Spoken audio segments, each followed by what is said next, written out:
छोट्या पडद्यावर मालिकेत मुख्य भूमिका साकारणाऱ्या एका लोकप्रिय अभिनेत्रीने नुकताच आपल्या चाहत्यांना मोठा आश्चर्याचा धक्का दिला आहे। तर ही अभिनेत्री आहे झी मराठीवरील पारू मालिकेत मुख्य भूमिका साकारणारी कलाकार शरयू सोनावणे। काही महिन्यांपूर्वीच तिने फिल्म मेकर जयंत लाडे सोबत साखरपुडा केल्याचं जाहीर केलं होतं। पण आता शरयूने लग्नाचे फोटो शेअर करत सगळ्यांना आश्चर्यचकित केलंय। त्याचं कारणही खास आहे। गेल्या वर्षी 3 मे 2023 रोजी शरयूने जयंत लाडे सोबत लग्न केलं।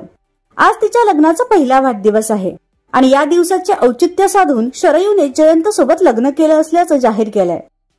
पण तिने तिचं लग्न चाहत्यांपासून का लपवून ठेवलं होतं याबाबत अद्याप कोणतीही माहिती समोर आली नाहीये। तुर्तास शरयू व जयंत लाडे या दोघांना लग्नाच्या पहिल्या वाढदिवसाच्या मनपूर्वक शुभेच्छा।